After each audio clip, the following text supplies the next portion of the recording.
Si Simon talaga ang daing magagayunan sa probinsya kang Albay. Magagayo na pasyaran, languyan, masisiram na pagkaon, mga produktong proudly Bicol noon asin maugmang mamamayan. Saro sa mga munisipalidad kay ni ang nagkukontribuar sa kagayunan kang turismo kang Albay na sa tuyang aaramon ang mga bago asin nakatatak ng kagayunan kang nasabing banwaan. Welcome sa maunlad na munisipalidad ning Bakakay.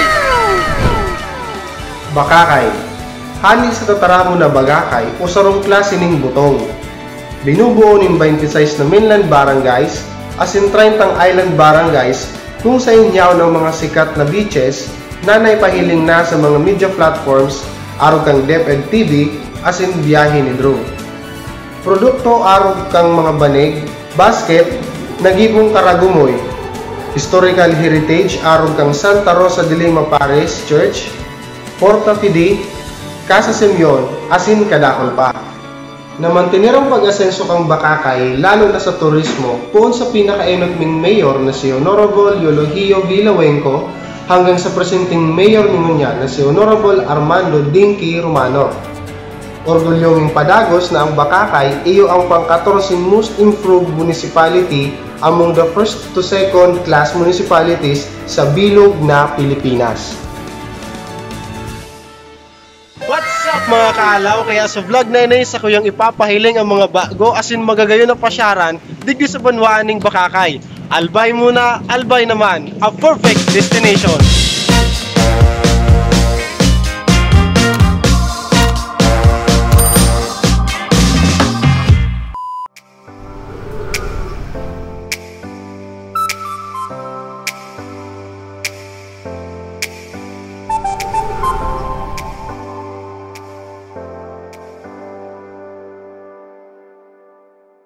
Yang kita ngunyan digdi sa Barangay Sula kung sa indakulo ng mga bangus fish cages, orgulyong nagsisikat na produktong haling Bakakay.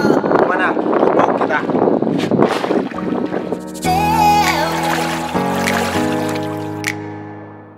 Nakaulay ko sa Tio Domingo Bitito, caretaker kang saro sa mga bangus fish cages digdi sa Barangay Sula. Ayon sa iya, pigaabot kilima hanggang 6 na bulan bago sila makaharvest. Aside from mga taga-Bakakay ang nagbabarakal kaini, pag-export man ini sa ibang lugar, arugang Masbate asin Sorsogon. Astig, di ba?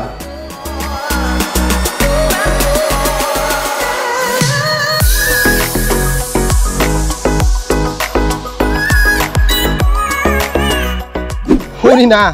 Tanganing masatisfy kita, tataan ng taong mga nagkaperang pagkaon digdi sa Bakakay arugang lato, sweet and sour na baraka, pinakulaw na pusit, mga kakanin arog kang aroyo, latik, budaibos, tsaka syempre, ang dakulaon na bangos digdi sa Barangay Sula.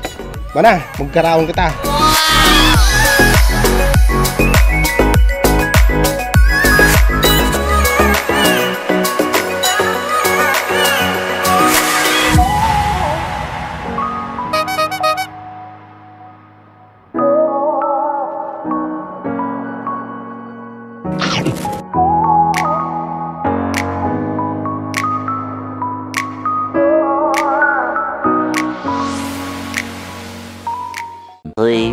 Later.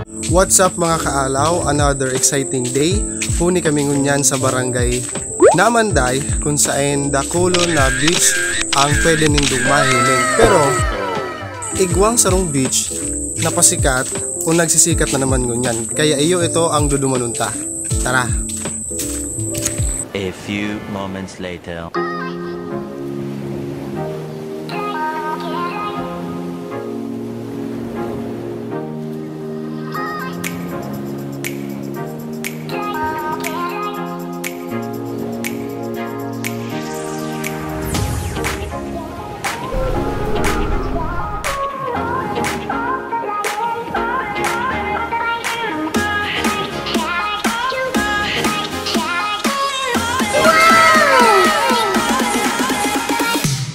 So makakaulay ta ang saro sa mga owner kang Dito Island Paradise na ini, si Tatay.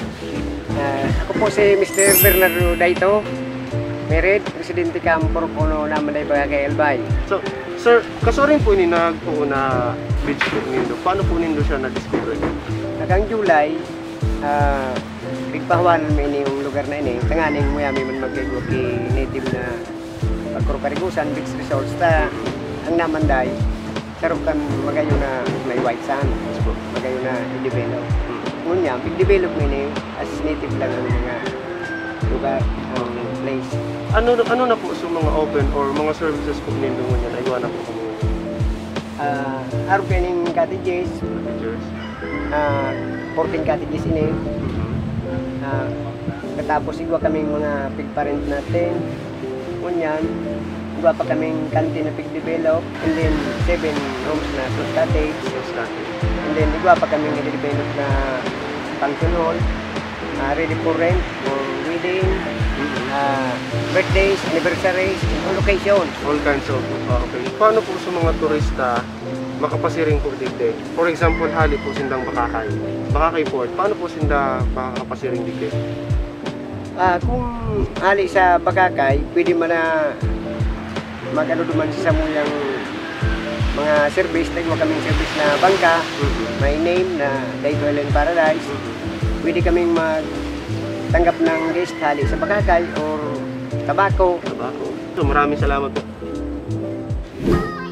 Bukod sa mga makukulor na cottages as in rooms, nag-o-offer man sinda ng mga Instagrammable spot, arog kang swing, makukulor na umbrella cottages as in picture perfect spot na digdi sa nanindo mahanap.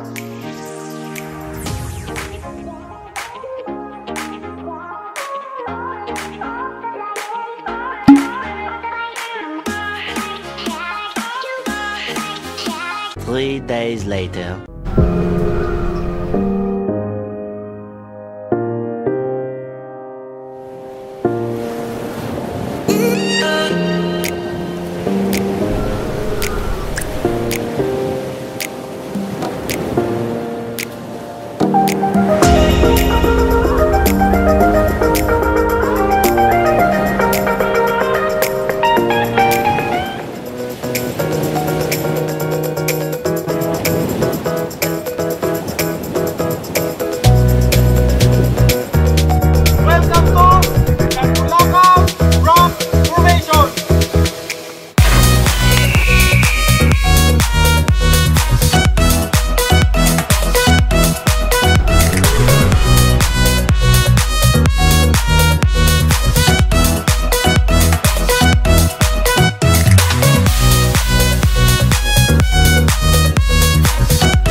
Yaon po kita digde sa barangay Kagbulakaw asin makakaulay ta si Ate Michelle saro sa mga tanod kong barangay budayong makakaiba ta pasiring duman sa Kagbulakaw Cave.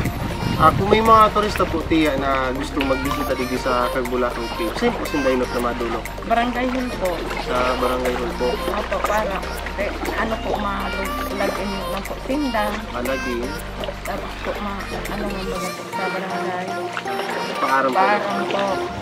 Tapos pag pasiring po digde, saan po sila pwede magpa-assist? Kami na lang po. Ako mo po ang nag-iba po sa inda. Opo. So from Barangay Hall of Kagbulakaw, nailing naman sa nanindo na sinurpresa tulos kami kang mga nagsisigayo na rock formation kang Kagbulakaw. So ngunyang pasiring kami sa Kagbulakaw Cave. So yun!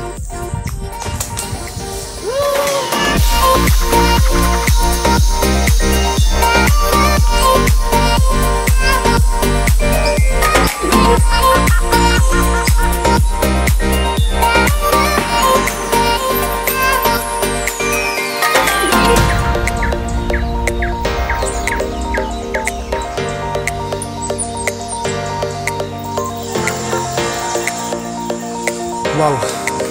Kung mountain climbing man sa nanghanap nindo, perfect destination ang lugar na ini.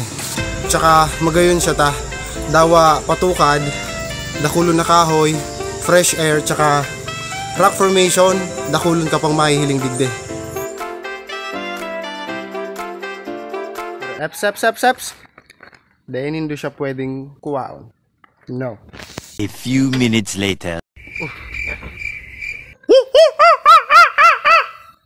Ginagawa mo. Bravo. Finally, presenting Kagbulakaw Cake.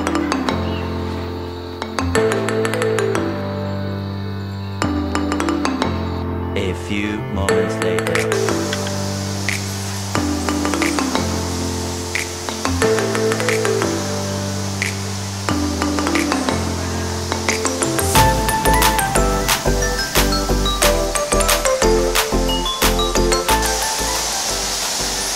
Kung i-describe ko siya, kasing dakula siya kao sa simbahan. Udah kasing langkaw. Udah ko nasa pala, baka di pa na kayo si Batman.